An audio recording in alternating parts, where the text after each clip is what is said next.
Еще тогда, когда нас не было на свете, когда гремел салют из края в край, солдату подарили во планете великий май, победный май.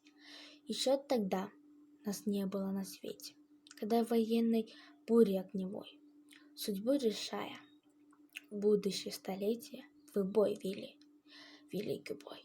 Еще тогда нас не было на свете, когда с победой вы домой пришли, солдата мая, слава вам навеки, от всей земли, от всей земли.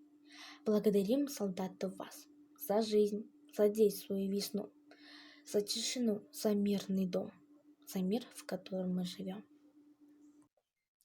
Праздник Победы – это праздник весны, день поражения жестокой войны, день поражения насилия и зла, день воскрешения любви и добра.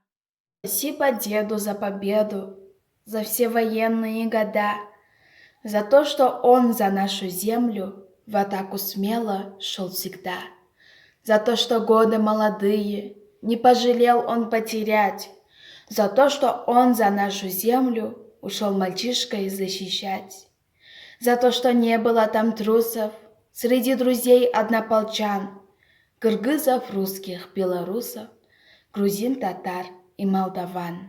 День Победы 9 мая, праздник мира в стране и весны. В этот день мы солдат вспоминаем, не вернувшихся всеми с войны. В этот праздник мы чествуем дедов, защитивших родную страну, подарившим народу победу и вернувшихся нам мир и весну.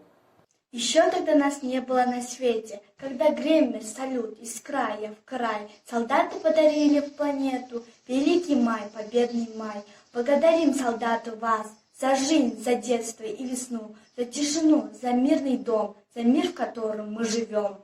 Праздник День Победы отмечает вся страна, надевают наши деды боевые ордена. Их с утра зовет дорога на торжественный парад, и задумчиво с порога следом бабушки глядят. К тебе, Отец, отчизны и народа, стремится сердце каждого из нас. Ты нас провел сквозь огненные годы, ты спас народ и родину ты спас. Вечная весна. Шли на запад с востока солдаты. Сколько зим уж прошло, сколько лет. В прошлом веке, точнее в 45-м, появилась победа на свет.